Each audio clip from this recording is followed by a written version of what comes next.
ዲማሪያ ስለደረሰው ዛቻና አስቀደም የናርኮ ቴሮሪስቶች እንግዲህ አንሄል ዲማሪያ ላይ ዛቻቸውን በይፋ አስተላልፈዋል። ተጫዋቹ ወደ ሮሳኔሪዮ ሴንትራል ከተመለሰ ለራሱ ነፍስ ይማር ብለው ነው እንግዲህ ዛቻቸውን ያስተላልፉት። እንግዲህ የቀድሞው የማንቸስተር ዩናይትድ፣ የሪያል ማድሪድ፣ የፓሪስ ሴን ጀርሜን አሁን ደግሞ በቤኔፊካ የተጫወተ እንደሚገኝ ይታወቃል። አንሄል ዲማሪያ የእግር ኳስ ጉዞውን እንግዲህ በሮሳኔሪዮ ሴንትራል ማጠናቀቅ እንደሚፈልግ መናገሩን ተከትሎ እነዚህ ግድያ ዛቻዎች ከነዚህ ታጣቂዎች ማስተናገድ ጀምሯል ማለት ነው። እንደሚታወቀው እንግዲህ አንሄል ዲማሪያ እንግዲህ ሮሳሪዮ በተባለችው ግዛት ላይ እንደተወለደ ይታወቃል። ሊዮኔል ሜሲ በዚህ ከተማ ላይ እንደተወለደ የሚታወቅ ጉዳይ ነውና ዲማሪያ እንደ አውሮፓውያን አቆጣጠር በ2005 እግር ኳስን በሮሳኔሪዮ ሴንትራል እንደጀመረ የሚታወቅ ጉዳይ ነው። ታዲያ ጫማው ከመስቀሉ በፊት በትውልድ ከተማው በሚገኘውና እግር ኳስን በጀመረበት ክለብ የመመለስ ሐሳብና እቅድ እንዳለው መግለጹን ተከትሎ ነው እነዚህ ዛቻዎች ተከታትለው እየተሰነዘሩበት የሚገኙት ማለት ነው። ማንኛውም ተጫዋች በዓለም አቀፍ እግር ኳስ ላይ ማለት ነው በተለይ እግር ኳስን በጀመረበት ክለብ ይነሳል። ከዛም ደግሞ ስኬትን እንዲሁም ደግሞ ዋንጫዎችን፣ ክብሮችን፣ የዓለም አቀፍ ዝናን እንዲሁም ታዋቂነትን የሚያገኝበት ሂደት ይኖራል። ጥሩ እንቅስቃሴን ማድረግ የሚችል ከሆነ ሜዳ ላይ ማለት ነው። ከዛም ግን በተለይ ሁሉንም አድቬንቸሮች ካየ በኋላ እድሜ ከገፋና ጫማ መስቀል በሚኖርበት ሰዓት ላይ እግር ኳስን ወደ ጀመረበት ክለብ ተመልሶ መጫወት እንደሚፈልግ ብዙዎች እግር ኳስ ተጫዋቾችም የሚያራምዱት ሂደት እንደሆነ ይታወቃል ይህንን ነገርና ዲማሪያም ተመሳሳይ በሆነ መልኩ እግር ኳስን በጀመረበት ክለብ እግር ኳስን ለማጠናቀቅ ከፍተኛ ፍላጎት ነበረው። ግን ደግሞ እነዚህ የናርኮ ቴሮሪስቶች ወይም ደግሞ የናርኮ አሸባሪዎች ነገር በቀላሉ እንደማይሆን ነው እየገለጹ የሚገኙት ማለት ነው። 36 ዓመት ላይ ነው የሚገኘው ይህ አርጀንቲናዊ። አሁን እንግዲህ ከአልቢ ሴሌስቲዎቹ ወይም ደግሞ ዓለም ዋንጫውን ካሳካው የአርጀንቲና ብሔራዊ ቡድን ጋር ነው የሚገኘው። ታዲያ በሮሳሪዮ የሚገኙት ቤተሰቦቹ ናቸው በእነዚህ ታጣቂዎች እንግዲህ ማስፈራሪያና ዛቻ የደረሰባቸው ማለት ነው። እንደዛቸው ከሆነ የከተማዋ ከንቲባ ማክሲሚሊያኖ ፑላሮ እንኳን ስለ ደህንነት ዋስትና ሊሰጥ አይችልም በሉት ወደዚህ መንደር እንዳይመለስ ሲሉ ቤተሰቦቹን አስፈራርተዋል። እንግዲህ የሚል ከሆነ ግን ለሚደርሰው ውድመት ተጠያቂ እንደማንሆን ለማሳወቅ እንወዳለን የሚል ነገር ነው እያነሱ የሚገኙት። ናርኮ የተሰኙት የነዚህ ታጣቂዎች ወይም ደግሞ የአሸባሪ ኃይሎች በሮሳሪዮ እንግዲህ ሰላሟን ነስተዋታል ነው ሊባል የሚችለው። የሀገሪቱ ሚኒስቴርም በአጠቃላይ የሀገሪቱ መንግስት ማለት ነው ነገሮች በዚህ ከተማ ከአቅሙ በላይ የሆነበት ነው የሚመስለው። በቀጥታ እነሱን ተጠያቂ የሚያደርጉና ኃላፊነት የወሰዱባቸውን የግጭት ሁነቶች ከተማዋ በአጠቃላይ ሰላሟን በእነዚህ ኃይሎች እንደተነፈገች ማንሳት ይቻላል። በተደጋጋሚ የዝርፊያና የግድያ መናኸሪያ የሆነች ከተማ ሆናለች ሮሳሪዮ ማለት ነው። በፍጹም ለቱሪስት ጭራሽ የማይሆን አይነት ቦታም እየሆነ ነው የሚገኘው ማለት ነው። በአጠቃላይ የሀገሪቱ መንግስት በዚህ ጉዳይ ተጠያቂ መሆን መቻል ይኖርበታል። የመንግስት መሰረታዊ ስራ በተለይ ለዜጎቹ ሰላምን ማስፈን እንደሆነ ምንም ጥያቄና መልስ የለውም። በዚህ ረገድ እነዚህን ታጣቂዎች መቆጣጠር ለምን ተሳነው ሲባል ጥያቄም እንዲነሳበት ምክንያት ሆኗል ማለት ነው። የሀገሪቱ የመከላከያ ኃይል ሚኒስቴር የሆኑት ሉዊስ ፔትሪ እነዚህን አሸባሪዎች ሙሉ ለሙሉ ለማጥፋትና በሮሳሪዮ ብቻም ሳይሆን በመላው ሀገሪቱ ላይ የተለያዩ ክፍሎች ላይ የሚገኙ እነዚህ ታጣቂዎችን ከሀገሪቱ ለማስወገድ ከፍተኛ ስራ እየሰራን እንገኛለን የሚል ነገር አንስተዋል። ክለቡ አትሌቲኮ ሮሳሪዮ ሴንትራል በበኩሉ ይህንን ጉዳይ ተከትሎ ማለት ነው ይፋዊ መግለጫ አውጥቷል። እጅግ ነው የሚያሳዝነው፣ በጣም የሚያሳፍራል። እንደዚህ አይነት ጥቃት ያዘሉ ማስፈራሪዎችና ዛቻዎች የሀገሪቱ ኢኮኖሚ እንዲሁም ደግሞ ለክለቡ የስፖርት ስኬታማነት ላይም ጥያቄ እንዲነሳበት ያደርጋሉ ብለዋል። በአጠቃላይ ተጫዋቹ የዓለም ዋንጫን ከረጅም ዓመት በኋላ ወደ ሀገሩ እንዲመለስ ያደረገ ተጫዋች ነው። በተለይ ሀገራችን አይከን ወይም ደግሞ አንጋፋ እንደ ዕቃ ቢሆን እንደ ሚውዚየም መታየት ያለበት ተጫዋችን በዚህ ደረጃ ዛቻና ማስፈራሪያ ሲያስከትሉበት በጣም ነው የሚያሳዝነው የሚል ነገር አንስተዋል። ምክንያቱ ምን እንደሆነ በግልጽ አልታወቀም። አንሄል ዲማሪያም በዚህ ጉዳይ ላይ ምንም ነገር ከማለት ተቆጥቧል። አሁን ባለው ወቅት ሁኔታ ቀደም ብዬ እንዳነሳሁት በአልቢ ሴሌስቲዎቹ ስብስብ ውስጥ ይገኝ እንደነበር የሚታወቅ ጉዳይ ነው። በዚህ ዜና ግን የአርጀንቲና ብሔራዊ ቡድን ውስጥ የሚገኙ ተጫዋቾችም ሳይቀር የመስጋትና የመረበሽ ሁኔታ ውስጥ እንዲገቡ መረጃዎች እንዳደረጋቸው ነው እየጠቆሙ የሚገኙት። ተጫዋቹን ምንድነው ሲሉም ጠይቀውታል ነው የተባለው። ዲማሪያውንም በብሔራዊ ቡድን ግዳጅ ለመውጣት ከአልቢ ሴሌስቲዎቹ ጋር ይገኝ እንደነበር ይታወቃል። የወዳጅነትና የዓለም አቀፍ ጨዋታዎች መጠናቀቃቸውን ተከትሎ ወደ ቤኔፊካ የሚያቀና ነው የሚሆነው ተጫዋቹ ማለት ነው። ቤተሰቦቹ ግን በሮሳኔሪዮ እንደሚኖሩ የሚታወቅ ጉዳይ ነው። ከዛ ውጪ ቪኒሺየስ ጁኒየር የዘረኝነት ጥቃት እንዲደርስበት የሚያደርገው ራሱ እንደሆነ የሚያሳዩ ምልክቶችና ድርጊቶችን ሲያደርግ ተመልክተናል። በተለይ ደግሞ ከትላንት በስቲያ ብራዚል ከስፔን ጋር ባደረጉት ጨዋታ ላይ ከዚህ ጨዋታ አስቀድሞ ስለሚደርስበት የዘረኝነት ጥቃት ሲጠየቅ እንባ እንደቀደመ ይታወቃል። ይህ ተጫዋች በጣም የብዙዎችን አንጀትም ከመብላቱ ውሎ ሳያድር እንግዲህ በዚህ ጨዋታ ላይ ማለት ነው ተጫዋቹ ያሳየው ድርጊት ወዶ አይደለም እነዚህ አይነት ጥቃቶች የሚደርሱበት ሲል የእግር ኳስ ቤተሰቡ እንዲጠይቅ ምክንያት ሆኖላቸዋል ማለት ነው። እንግዲህ ከትላንት በስቲያ ብራዚል በሳንቲያጎ ቤርናቦ ከስፔን ጋር ጨዋታዋን አድርጋ 3-1 በተጠናቀቀው መርሃ ግብር ላይ ማለት ነው ቪኒሺየስ ጁኒየር በቋሚነት ተሰልፎ የተጫወተ ተጫዋች እንደነበር የሚታወቅ ጉዳይ ነው። እስከ 71ኛው ደቂቃ ድረስም መጫወት ችሏል። በጨዋታው ምንም ልዩነት መፍጠር እንዳልቻለ የሚታወቅ ጉዳይ ነው። ቪኒሺየስ ጁኒየር የክለብ የቡድን አጋሩ የሆነው ዳኒ ካርቫል በጣም ተይዞና ዳኒ ካርቫል ተጫዋቹን በፍጹም የማጥቃት እንቅስቃሴው ላይ ምቾት እንዳይሰማው በማድረግ ሂደት ላይ ጥሩ ሚናን ተወጥቶ ነበር ያመሻው። ታዲያ በጨዋታው ላይ ማንም ምንም ሳያደርገው አምባጓሮ መስመሩ ለመፍጠር በሚመስል መልኩ አይሜሪክ ላፖርት የአልናስሩን የተከላካይ መስመር ተጫዋች የቀድሞውን የማንቸስተር ሲቲ የተከላካይ መስመር ተጫዋች ማለት ነው ከኋላ መጥቶ ገፍቶት በተለይ ነገር ፍለጋ በሚመስል መልኩ ያንን ድርጊት ሲፈጽም ተመልክተናልና ላፖርትም ጉዳዩን ወደ ቀድሞ ስሙ ትዊተር በአሁን ሰዓት ኤክስ በተሰኘው ፕላትፎርም በመውሰድ ምናልባት እንደለመደው ሊደንስ ፈልጎ ይሆናል ሚል ካፕሽን ወይም ጽሁፍ በማስፈር እንግዲህ ቀልድ አዘል በሆነ መልኩ ያጋራበት ሂደት አለ ማለት ነው። ቪኒሺየስ በዚህ ብቻ አላበቃም። የስፔኑ አሰልጣኝ ሉዊስ ዴላ ፉዌንቴ የፊት መስመር ተጫዋቻቸውን አልቫሮ ሞራታን ቀይረው ከሜዳ ሲያስወጡ እንደሚታወቀው ጨዋታው በሳንቲያጎ ቤርናቦ ነበር እየተከናወነ የሚገኘው። ታዲያ የታደሙት ስፔናውያን ተጫዋቹ በአሁኑ ሰዓት ለአትሌቲኮ ማድሪድ እየተጫወተ እንደሚገኝ ይታወቃልና በሳንቲያጎ ቤርናቦ አብዛኞቹ ስፔናውያን ጨዋታውን የሚታደሙት ስፔናውያን የሪያል ማድሪድ ደጋፊዎች እንደሚሆኑ ይገመታል። ስለዚህ መጠነኛ ተቃውሞ ገጥሞት ነበር። እሱም ደግሞ በዚህም ዝም ብሎ መውጣትም አልፈለገም። በደንብ ጩሁ የሚል አይነት ምልክት እያሳየ ከሜዳ ወጥቷል። የሀገር ማሊያ ለብሼ እንዴት ነው የሚቃወሙኝ ከሚል ንዴት አንጻር ማለት ነውና ታዲያ እንደዛ ብሎ ከወጣ በኋላም በመልበሻ ክፍል ላይ ወይም ደግሞ የመልበሻ ክፍል ከመግባቱም በፊት በዚህ በተጫዋቾች ተቀያሪ ወንበር ላይ በሚኖሩበት ሰዓት ላይ ማለት ነው ከቪኒሺየስ ጁኒየር ጋር ሰጣ ገባ ውስጥ መግባቱ ይታወቃል ከሜዳ ውጪ ማለት ነው። ይሄም ሌላው መነጋገሪያ ርዕሰ ጉዳይ እንደነበር የሚታወቅ ጉዳይ ነው። ታዲያ ከጨዋታው መጠናቀቅ በኋላ የክለብ አጋሩ የሆነው የፊት መስመር ተጫዋቹ ሆሴሉ ማቶ ቪኒሺየስን ምንድነው እያረከ ያለው በሚል ሲያናግረው እንደነበር ተመልክተናል። ከዚህ በፊት እንግዲህ ሆሴሉ ተጫዋቹ ላይ በተደጋጋሚ ዘረኝነት ጥቃት ይደርሳል፣ እውነት ነው፣ ግን ደግሞ ተጫዋቹን ቢሆን የሜዳ ላይ ባህሪውን ማሻሻል መቻል አለበት ሲል ራሱ መደመጡ ዘነጋ ማለት ነው። የቪኒ ጉዳይ በልዩነት መነጋገሪያ ርዕሰ ጉዳይ ሆኗል። ተጫዋቹ ባለፉት 12 ወራት ውስጥ ብቻ በጣም በስፋት የዘረኝነት ጥቃት የደረሰበት ተጫዋች እንደነበር የሚታወቅ ጉዳይ ነው። ከስፔን እንዲወጣ የሚፈልጉ ሰዎች አሉ። እኔ ግን ከስፔን ወጣው ማለት እነሱ አሸናፊ ሆኑ ማለት ነውና በተቻለ መጠን ስፔን ውስጥ ነው ቆይታ ማድረግ እንዲሁም ሲል ሀሳቡን መንገሩ ይታወቃል። ቪኒ ጁኒየር ራሱን ግን ተጋላጭ የሚያደርጉ አይነት እንቅስቃሴዎች መታቀብ እንዳለበት ብዙዎች የእግር ኳስ ቤተሰቦች የሚስማሙበት ሀሳብ እንደሆነ መመልከት ይቻላል። ከዛ ውጪ ሮሚዮ ላቪያ ለቼልሲ ሳይጫወት የውድድር ዘመኑ በጉዳት ምክንያት ወደ ሜዳ ሳይመለስ እንደሚያጠናቅቀው ተረጋግጧል። ከዚህ ከብሽት ጉዳቱ ማገገም እንዳልቻለ ነው ሮሚዮ ላቪያ እየተገለጸለት የሚገኘው ማለት ነው። ስለዚህ ከዚህ የውድድር ዘመን ውጪ መሆኑም ክለቡ አረጋግጧል ማለት ነው። እንግዲህ ቤልጂየም የተከላካይ አማካኝ ቅዠት የሚመስለውን የቼልሲ ቤት የመጀመሪያ ዓመት የውድድር ዘመኑን እንግዲህ በጉዳት አጠናቆታል ማለት ነው። ከቅዱሳኖቹ መንደር ወይም ደግሞ ከሳውዛምፕተን ነበር ወደ $67 ሚሊዮን ወጪ ተደርጎበት ነበር እግሩ ስታንፎርድ ብሪጅ የደረሰው ማለት ነው። ተጫዋቹ በሶስት የተለያዩ ጉዳዮች ቼልሲዎች በጥብቅ በተለይ ደግሞ ሲፈልጉት እንደነበር የሚታወቅ ነው። በልዩነት ደጋፊዎቹ ሜዳ ላይ ምን አይነት ልዩነትን ይፈጥርልናል ብለው ሲጠብቁም እንደነበር ይታወቃል። አንደኛ ተጫዋቹን ለማስፈረም ቼልሲ ብዙ ገንዘብ ነው የከፈለው፣ $67 ሚሊዮን ቀላል ገንዘብ አይደለም። ሁለተኛ ሊቨርፑሎች በጥብቅ ሲፈልጉት የነበረ ተጫዋች እንደሆነ ይታወቃል። ከሊቨርፑሎች በተለይ ፍላጎት አላቀው ነው ቼልሲዎች በገንዘባቸው አማካኝነት ማለት ነው ተጫዋቹን ያስፈረሙት ማለት ነው። እንደሚታወቀው እሱም ብቻንም አይደለም ሞይሰስ ካይሴዶንም በከፍተኛ በሆነ ወጪ ማለት ነው ከብራይተን እንዲሁ እንዳስፈረሙት ይታወቃል። ይህም ተጫዋች የሊቨርፑል ራዳር ውስጥ የነበረ ተጫዋች እንደነበር ይታወቃል። ሊቨርፑል እነዚህን ሁለት የተከላካይ አማካኝ መስመር ተጫዋቾች እርግጥ ነው አንዱ ቦክስ ቱ ቦክስ አንዱ ሆልዲንግ ሚድፊልደር ነው፣ ቢሆንም ግን የተለያየ ሚናን መጫወት የሚችሉ የአማካኝ መስመርን ማጠናከር የሚችሉ ተጫዋቾችን ላይ ፉክክሩን መሸነፋቸውን ተከትሎ ነው ፊታቸውን ወደ ዋታሩ ኤንዶ ያዞሩት ማለት ነው።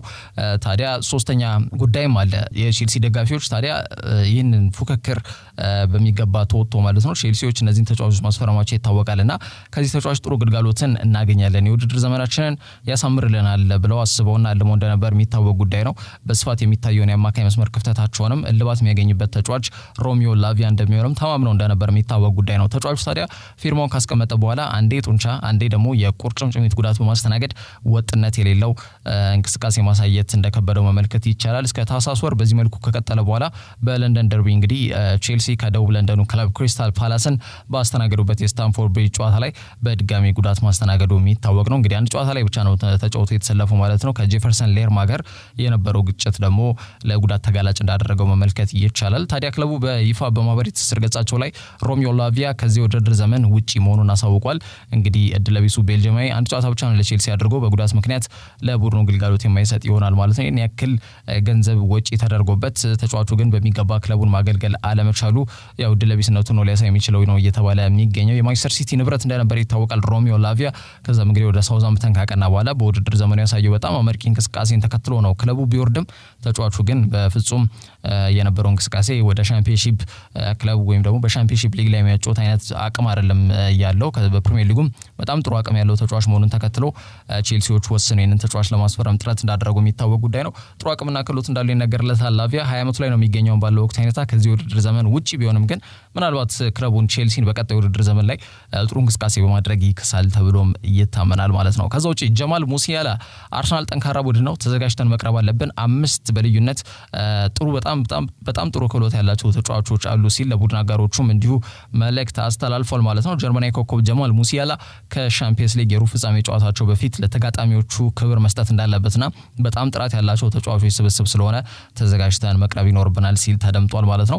እንግዲህ የጀርመኑ ኃያል ክለብ ባየር ሙኒክ የጀርመን ቡንደስሊጋ ሊጠናቀቅ እንግዲህ 8 ጨዋታዎች ቀርተውት በ10 ነጥብ ርቀው ማለት ነው ሁለተኛ ደረጃ ላይ ተቀምጠው ይገኛሉ ማለት ነው። እንግዲህ ከ2012 በኋላ ለመጀመሪያ ጊዜ እንግዲህ የቡንደስሊጋውን ክብር ሊያጡትም ተቃርበዋል ነው ሊባል የሚችለው ማለት ነው ባለው ወቅት ሁኔታ። ምክንያቱም ባየር ሌቨርኩሰን በ10 ነጥብ ነው ርቆ የሚገኘው። ከዛ በተጨማሪ የዣቪ አሎንሶ ቡድን ምንም አይነት ይሄ ስሎ ፔስ ወይም ደግሞ የመቀዛቀዝ ነጥብ እንኳን የመጣል አይነት ነገሮችን እየተመለከትንበት አንገኝምና የውድድር ዘመኑንም ምናልባት ሽንፈትን ሳያስተናግዱም ሊያጠናቅቁ በጣም ውስን ጨዋታዎች ናቸው የሚቀሯቸው። ያን ታሪክ ከደገሙ ምናልባትም አርሰናል በውድድር ዘመኑ ሳይሸነፍ ያጠናቀቀበትን መርሃ ግብር የሚጋራ አንድ ክለብ ይኖራል ማለት ነው። ታዲያ የጀርመኑ ኃያል ክለብ ባየር ሙኒክ በሻምፒየንስ ሊጉ ግን እንግዲህ ላዚዮን በደርሶ መልስ 3-1 በሆነ ውጤት በማሸነፍ ሩብ ፍጻሜውን መቀላቀላቸው የሚታወቅ ጉዳይ ነው። እንግዲህ አርሰናል በበኩላቸው ፕሪሚየር ሊጉን የተሻለ የጎል ክፍያ በመያዝ እየመሩ ነው የሚገኙት። በሻምፒየንስ ሊጉም የፖርቹጋሉን ተወካይ ፖርቶን በደርሶ መልስ በማሸነፍ ከ14 ዓመት በኋላ ሩብ ፍጻሜውን መቀላቀላቸው የሚታወቅ ጉዳይ ነው። ታዲያ በዚህ ባለ ግዙፍ ጆሮ ዋንጫ በሆነው የአውሮፓ ሻምፒየንስ ሊግ ክብርን እንግዲህ በታሪካቸው አሳክተውት የማያውቁት መድፈኞቹ ገና ረጅም ርቀት አሁንም ቢሆን መጓዝ ይጠይቃቸዋል። ቢሆንም ግን ተስፋ አለን ብለው ያምናሉ። በአጠቃላይ ይህንን የአውሮፓ ሻምፒየንስ ሊግ ዋንጫ ማለት ነው ለማሳካት የተቃረቡበት ጊዜ እንደ አውሮፓውያን አቆጣጠር በ2006 እንደነበር የሚታወስ ነው። ታዲያ እኔ በስታድ ፍራንስ ስቴዲየም ላይ ማለት ነው ከባርሴሎናቻቸው ጋር ጨዋታቸውን አድርገው እንደነበር የሚታወቅ ነው። ያን ጨዋታ እንግዲህ ለ2 ሰዓት በጎዶሎ ተጫዋች ተጫውተው ሽንፈት ማስተናገዳቸው ይታወቃል። 1-0 በሆነ ውጤት አርሰናል እየመራም እንደነበር የሚታወቅ ጉዳይ ነው። ግን ደግሞ ያን ስሌማን ጀርመናዊ ግብ ጠባቂውን አወዛጋቢ በሆነ መልኩ በቀጥታ ቀይ ካርድ ከሜዳ እንዲሰናበት ያደረጉት እንግዲህ ዳኛው ቴሬዥ ሆዥ ሌላው መነጋገሪያ ጉዳይ እንደነበር የሚታወቅ ነው የእሳቸው ውሳኔ ማለት ነው። ቢሆንም ግን ባርሴሎና 2-1 በሆነ ውጤት በማሸነፍ ይህንን ክብር ማሳካት መቻሉ ይታወቃል። የሮናልዲኒዮ ጎቾ እንዲሁም የስነ ሳሙኤል ኤቶ ቡድን ማለት ነው። የጀርመኑ ኃያል ክለብ ባየር ሙኒክ በበኩሉ ያው ይህንን ክብር 6 ጊዜ አሳክተውታል። የአውሮፓ ሻምፒየንስ ሊግን ማሳካት ለነሱ ብርቅ ነገር አይደለም። እንደ አውሮፓውያን አቆጣጠር ከ2020 በኋላ ግን ዋንጫውን ማሳካት እንዳልቻሉ መመልከት ይቻላል። ስለዚህ ዋንጫውን ለማሳካት ከፍተኛ ጥረት ያደርጋሉ ተብሎ ነው የሚገመተው። ታዲያ የ21 ዓመቱ አዲሱ የጀርመን ብሔራዊ ቡድን 10 ቁጥር ለባሽ የሆነው ጀማል ሙሲያላ ቢልድ ከተሰኘው የሀገሩ ሚዲያ ጋር ቆይታ አድርገው ነበር። ከኛ የተሻለ የውድድር ዘመን እያሳለፉ እንደሚገኙ አርሰናሎች ግልጽ ነው። ከዛ በተጨማሪ 5 ተጫዋቾች በልዩነት ማለትም ማርቲን ኦዴጋርድ በዋናነት ከዛ ውጪ ማርቲኔሊ፣ ሳካ፣ ራይስ እና የብሔራዊ ቡድን አጋሩን ካይ ሃቨርትስን ነክሶ በማውጣት ማለት ነው። እነዚህ ተጫዋቾች በጣም ጥሩ ክህሎት ያላቸው ተጫዋቾች ናቸው፣ መጠንቀቅና መዘጋጀት ይኖርብናል ሲል ሙሲያላ ተደምጧል። ለክለብ አጋሮቹም ይህንን መልእክት እንዲሁ አስተላልፏል ማለት ነው። የዘንድሮ የሻምፒየንስ ሊግ የፍጻሜ ጨዋታ ማለትም ወደ ዌምብሌይ ማቅናት እንግዲህ ህልማችን ነው። የመጀመሪያው ጨዋታ ግን ከሜዳችን ውጪ ማድረጋችንም ሌላው መልካም ነገር ነው የሚል ነገር አንስቷል። የመልሱን ጨዋታ በሜዳችን ጥሩ ድል እንይዘበታለን ብዬ ገመታለሁ ሲል ሙሲያላ ተናግሯል። ከዛ በፊት ግን የቡንደስሊጋው የምናደርጋቸው 2 ጨዋታዎች ላይም ትኩረት ማድረግ ይኖርብናል። ሌቨርኩሰን ላይ መድረስ በጣም አስቸጋሪ ነው የሚሆነው ባለው ወቅት አይነታ ግን የተቻለንን በማድረግ እነሱን ለመቅረብና ምናልባትም ከተሳካለን ደግሞ ልክ እንዳምናው ሁሉ ቡንደስሊጋውን ለማሳካት ከፍተኛ ጥረት እናደርጋለን። አሁንም ቢሆን ያለ ሲልቨር ዌር ወይም ደግሞ ያለ ዋንጫ የውድድር ዘመናችን እናጠናቃለን ብዬ አልገምትም ሲል ጀማል ሙሲያላ ተናግሯል ለቢልድ ጋዜጣ ማለት ነው። አርሰናልና ሙኒክ እንግዲህ አሸናፊ የሆነው ቡድን በግማሽ ፍጻሜው የሪያል ማድሪድ እና የማንቸስተር ሲቲ አሸናፊ ቡድን እንደሚያገኙ የሚታወቅ ጉዳይ ነው። ከዚህ ጎን ለጎን ታዲያ ሃሪ ኬንም ወደ ልምምድ የተመለሰ ተጫዋች መሆኑ እየተገለጸ ነው የሚገኘው በሴንት ጆርጅ ፓርክ። በተለይ ደግሞ ለእንግሊዝ ብሔራዊ ቡድን የአቋም መፈተሻና የወዳጅነት ጨዋታዎችን ምክንያት በማድረግ ከብራዚልና ከቤልጂየም ጋር ለምታደርገው ጨዋታ በሚል ማለት ነው ተጫዋቹ መምጣቱ ይታወቃል ከጀርመን ማለት ነው። ቢሆንም ግን በመጀመሪያው ጨዋታ ላይ እንዲሁ መጠነኛ ጉዳት አስተናግዶ የመጣ ተጫዋች እንደሆነ ነው የተገለጸ የሚገኘው። ለመጨረሻ ጊዜ ባደረገው የቡንደስሊጋ መርሃ ግብር ላይ ቦከምን ባሸነፉበት መርሃ ነገሩ ላይ ማለት ነው ከቋሚ ወይም ከአንግሉ ጋር ተጋጭቶ በተለይ ደግሞ መጠነኛ ጉዳት አስተናግዶ እንደነበር የሚታወቅ ነገር ነው። ታዲያ በልምምድ በሚሰራበት ሰዓት ላይም እንደገና ያ ነገር እንዳገረሸበት ነው የተገለጸ የሚገኘው። ስለዚህ በብራዚል ጨዋታ ላይ አርፎ በቤልጂየም ጨዋታ ላይ ግን ይሰለፋል የሚሉ መረጃዎች ሲወጡ እንደነበር ይታወቃል። የብራዚል ጨዋታ ላይ አልተሰለፈም፣ የቤልጂየም ጨዋታ ላይ አልተሰለፈም። ታዲያ ሁለቱን የወዳጅነት ጨዋታዎች ካከናወኑ በኋላ ተጫዋቾች ወደ የክለቦቻቸው ይበታተናሉ። በዚህ መሰረት ሃሪ ኬን ወደ ባየር ሙኒክ አቅንቷል ማለት ነው። ታዲያ በሚከናወኑ ሁለት የቡንደስሊጋ መርሃ ግብሮች ላይ ወደ ልምምድ ተመልሷል ማለት ነው። እንዲሁም ደግሞ በአውሮፓ ቻምፒየንስ ሊግ ከአርሰናል ጋር በሚያደርጉት ጨዋታ ላይ ተጫዋቹ ፉሊ ፊት ወይም ደግሞ ሙሉ ጤናማ ሆኖ ጨዋታውን የሚያከናውን ይሆናል ሲሉ ነው መረጃዎች በስፋት እየጠቆሙ የሚገኙት ማለት ነው። በተለይ ደግሞ በፕሪሚየር ሊጉ በርካታ ግቦችን አርሰናል ያስቆጠረው ተጫዋች ሃሪ ኬን እንደሆነ ይታወቃል። በፊት ጊዜ በአርሰናል ማሊያም ተመልክተናል ሃሪ ኬንን። አርሰናል ያው በተለይ ቴሪ ዳንኤል ሎንድሪ ከሃሪ ኬን ጋር የነበረው ቃለ መጠይቅ እንደነበር የሚታወቅ ነው። አርሰናል ለአንተ ምን ማለት ነው የሚል ጥያቄ ማንስቶለት እንደነበር ይታወቃልና ያው አርሰናል ስለ አርሰናል አሁን ማውራት ብዙ አልችልም የሚል ነገር አንስቶ ነበር። በተለይ ቶትናም ተጫዋች ስለነበር ማለት ነው በጊዜው ግን ያው ፓሽን ነው የአርሰናል ስም ሲነሳው ለም ቢሆን ፓሽን ነው ጭንቅላቴ ላይ የሚመጣው በጣም ማከብረው ትልቅ ክለብ ነው ሲል ለቴሪ ዳንኤል ሎንድሪ ማንሳቱ የሚታወቅ ጉዳይ ነው። በርካታ ግቦችን ግን አርሰናል ያስቆጠረው ተጫዋች ሃሪ ኬን እንደሆነ ይታወቃል። በአርሰናል ደግሞ አሁን ደግሞ በአውሮፓ ቻምፒየንስ ሊግ የሚያገኛቸው ይሆናል ማለት ነው። ከዛ ውጭ ኦሊቬር ዢሩ ወደ ሜጀር ሊግ ሶከር እንደሚያቀና ተረጋግጧል። የፈረንሳይ ብሔራዊ ቡድን የምንጊዜም ኮከብ ጎል አስቆጣሪ እንዲሁም ደግሞ በዓለም ዋንጫ አሸናፊ ተጫዋች እንደሆነ ይታወቃል። ኦሊቬር ዢሩ ወደ አሜሪካ በማቅናት በሜጀር ሊግ ሶከር እየተሳተፈ በሚገኘው ቡድን ኤልኤኤፍሲ ፊርማውን እንደሚያስቀምጥ ተረጋግጧል ማለት ነው። 37 ዓመቱ ላይ ነው የሚገኘው ፈረንሳዩ ተጫዋች። በክረምቱ ወደ ስፍራው የሚያመራም ይሆናል። እስከ 2025 ታህሳስ ወርም የሚያቆይ ውሉን ይፈርማል ተብሎ ይገመታል። እንግዲህ ያለፉትን 3 ዓመታት ከሮሳኔሪዎቹ ጋር ቆይታ አድርጓል።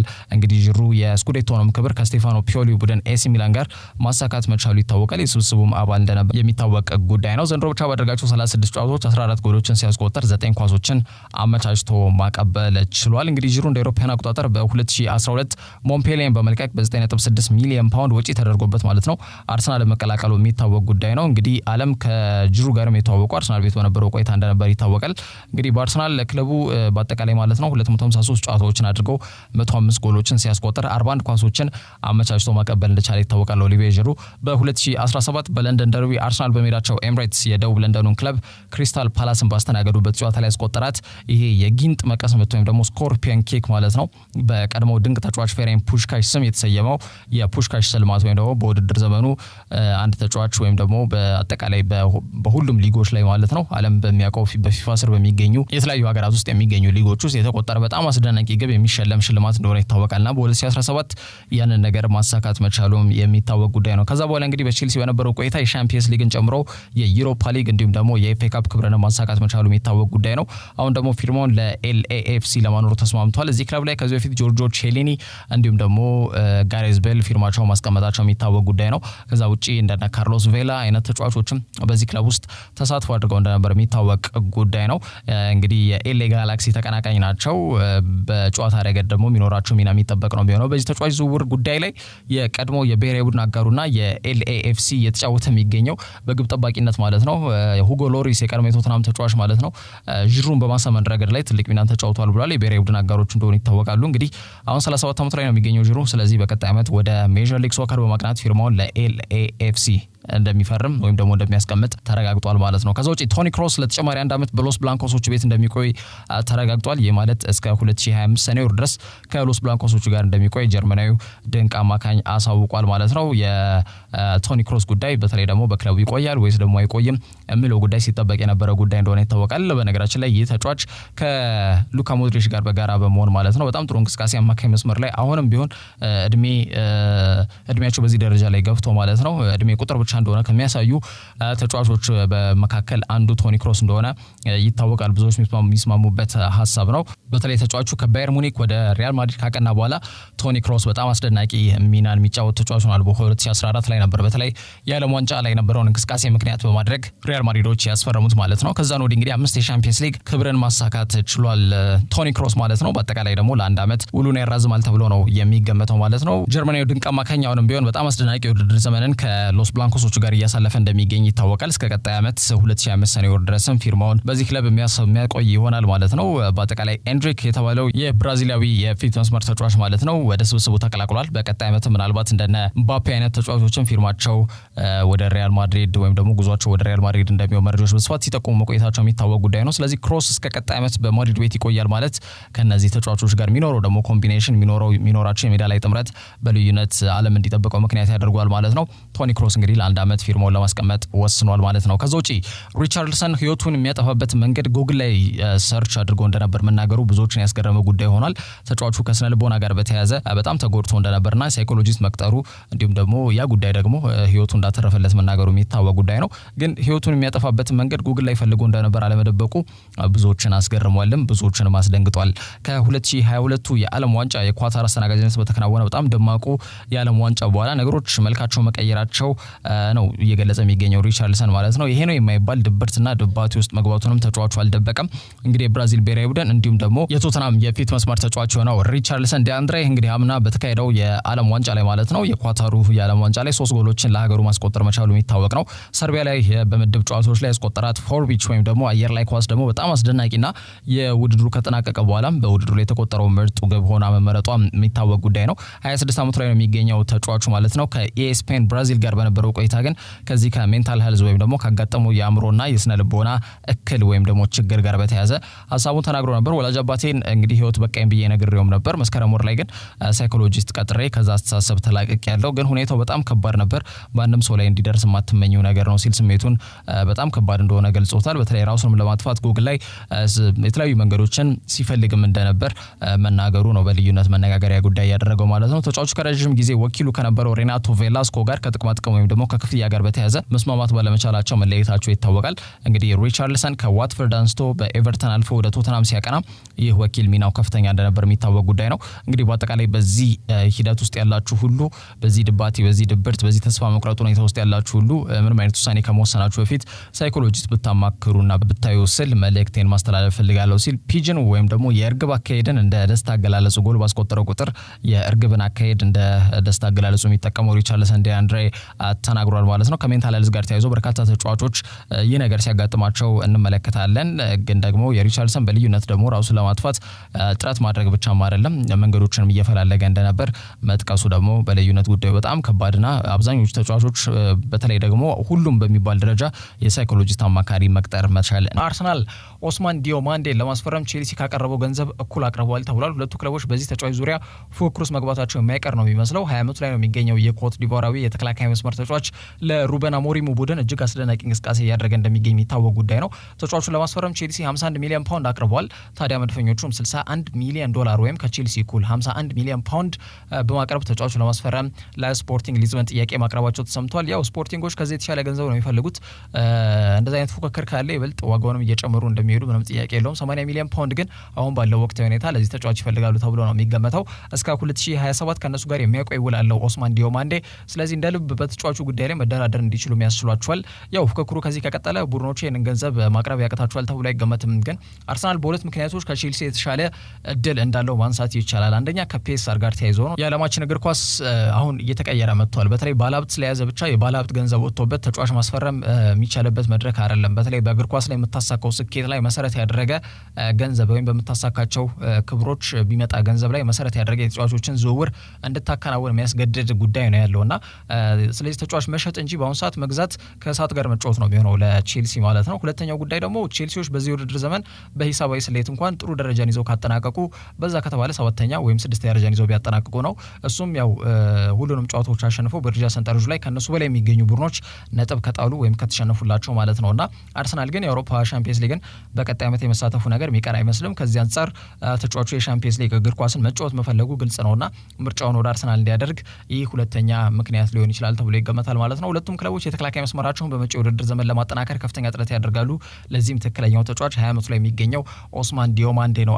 አርሰናሎች በነገራችን ላይ ተጫዋቹ ለማስፈረም አሁን አይደለም በተለይ ፍላጎት ያሳዩት ከ2022 አንስቶ ተጫዋቹ የሚድላንድ በዴንማርክ ሊግ ሲጫወት በነበረበት ሰዓት ላይ አንስቶ ተጫዋቹን ሲከታተሉ መቆየታቸው ይታወቃል። ዘንድሮ ባደረጋቸው 29 የፕሪሚየር ሊጋ ጨዋታዎች ላይ 2 ጎሎችን እንዲሁም 1 ኳስ አመቻችቶ ማቀበል ችሏል። እንግዲህ በስታዲዮ ሆዜ አልቫልዴ በጣም አስደናቂ እንቅስቃሴ ከሚያደርጉ ተጫዋቾች መካከል አንዱ ነው። ታዲያ በክረምቱ ከሚጠበቁ ዝውውሮችና መዳረሻቸው የት ይሆናል ተብሎ ትኩረትን ከሳቡ ተጫዋቾች መካከል የኦስማን ዲዮማንዴ ዝውውር አንዱ እንደሚሆን ግን ከዛ ውጭ የፈረንሳዩ ኃያል ክለብ ፓሪስ ሰን ዠርሜን ማርከስ ራሽፈርድና ሉዊስ ዲያዝን በአማራጭነት በመያዝ ሁለቱን ተጫዋቾች ለማስፈረም ከፍተኛ ጥረት እንደሚያደርጉ ዴይሊ ስታር ይዞት የወጣው መረጃ ያመለክታል። ህይወትን ከኪሊያን ምባፔ በኋላ የመቀጠል ግዴታ ውስጥ የገቡት ፒኤስጂዎች የእሱን ተተኪ ፍለጋ ከወዲሁ የተለያዩ አማራጮችን እያማተሩ ነው የሚገኙት። የ26 ዓመቱ እንግሊዛዊ የፊት መስመር ተጫዋች ራሽፈርድን ለማስፈረም እንኳን ከፍተኛ ጥረት ሲያደርጉ መቆየታቸው ይታወቃል። ያለፉትን 3-4 ዓመት ተጫዋቹን የተከታተሉት ነው የሚገኙት። በተለይ ደግሞ የክለቡ ቴክኒካል ዳይሬክተር ሉዊስ ካምፖስ የተጫዋቹ አድናቂ በሆናቸው በተደጋጋሚ መግለጻቸው ይታወቃል። ከሁለት ዓመት በፊትም በተለይ ደግሞ ወደ ፈረንሳይ ዋና ከተማ መዘወር በሚችልበት ሂደት ላይ መነጋገራቸው የሚታወቅ ነው። በጊዜው በተለይ በክለቡ የነበረው የበጀት ውስንነት ተጫዋቹ ወደ ሌላ ክለብ እንዳያቀና እንቅፋትም እንደነበር የሚታወስ ነው። አሁን ግን ምባፔ ክለቡን ሲለቅ ክለቡ ጥሩ እና አስተማማኝ በጀት እንዲኖራቸው ያስችላቸዋል። በተለይ አመታዊ 72 ሚሊዮን ፓውንድ አያወጡም አሁን ባለው ወቅት ሁኔታ። ስለዚህ ያንን በተጫዋቾች ዝውውር ላይ እንዲያውሉት ያስችላቸዋል። ስለዚህ በተለይ በቀዳሚነት ራሽፈርድ በክረምቱ ለማስፈረም የሚችሉበት ሂደትን በመንደፍ እንደሚንቀሳቀሱ ነው የተገለጸ የሚገኘው። ራሽፈርድ አምና በዩናይትድ ቤት የሚያቆየውን አዲስ ውል እንደፈረመ ይታወቃል። እስከ 2028 የሚያቆየውን ውል ማለት ነው። ስለዚህ ፒኤስጂዎች ጫን ብለው ተጫዋቹን ለማስፈረም ከወሰኑ መጠነኛ የክለብ የባለቤትነት ድርሻ ያላቸው የሰር ጂም ራትክሊፍ ውሳኔም የጎላ ሚና ይጫወታል ተብሎ ይገመታል። ታዲያውን ከክረምቱ የዝውውር መስኮት የተጫዋቹ በተለይ ወደ 80 ሚሊዮን ፓውንድ ወጪ በማድረግ ሳምንታዊ 500,000 ፓውንድ ለመክፈል ከውሳኔ ላይ ደረሱበትን ፕሮፖዛል በክረምቱ ለዩናይትድና ለተጫዋቹ ወኪል ያቀርባሉ ተብሎ ነው የሚገመተው የፈረንሳዩ ኃያል ክለብ ፓሪስ ሰን ዠርሜን። ከሱ ውጪ ኮሎምቢያው ሉዊስ ዲያዝ ስሙ ከፒኤስጂ ጋር እንዲሁ የተያዘው ሌላው ተጫዋች ነው። በተለይ በአማራጭነት የተከታተሉት እንደሚገኙ ነው የተገለጸ የሚገኘው። ዲያዝ በጣም ስታሚ ነው ወይም ደግሞ በጣም ትንፋሽ ያለው ተጫዋች ነው። ሙሉ 90 ደቂቃ ረፍት አልባ እንቅስቃሴ በማድረግ በፕሪሚየር ሊጉ ምርጥ 3 ከሚባሉ ተጫዋቾች መካከል አንዱ ነው። ዘንድሮ ባደረጋቸው 27 ጨዋታዎች 6 ጎሎችን ለመርሳይዱ ክለብ ማስቆጠር ችሏል። እስከ 2027 በአንፊልድ የሚያቆይ ውል አለው የኮሎምቢያዊ የፊት መስመር ተጫዋች ማለት ነው። በቀላሉ ውሉን አፍርሶ ግን ወደ ፈረንሳዩ ክለብ ያመራል ተብሎ አይገመትም። እንደሚታወቀው የማይክል ኤድዋርድስ ወደ ክለቡ መመለስ የመርሳይድ ክለብ ውስጥ የሚገኙ ቁልፍ ተጫዋቾች ውላቸውን እንዲያድሱና በክለቡ እንዲቆዩ የማሳመን ክህሎቱን ተጠቅሞ ዲያዝን እንዲቆይ ያድርጓል ነው ተብሎ ነው የሚገመተው። በክረምቱ ግን ፒኤስጂ ራሽፈርድን ለማስፈረም ዋና ትኩረታቸው ይሆናል፣ ከፍተኛ ጥረት የሚያደርጋሉ የሚለው ጉዳይ ነው በስፋት ዴይሊ ስታር ይዞት የወጣው መረጃ የሚያመለክተው ማለት ነው። ይሳካል የሚለው ጉዳይ በልዩነት አጓጊና ተጠባቂ ከሆኑ ጉዳዮች መካከል በዋናነት ይነሳል ማለት ነው። ለዛሬ ያዝላችሁ ስፖርት መረጃዎች እነዚህ ይመስላሉ። በያላችሁበት ጥሩ ጊዜ ነው።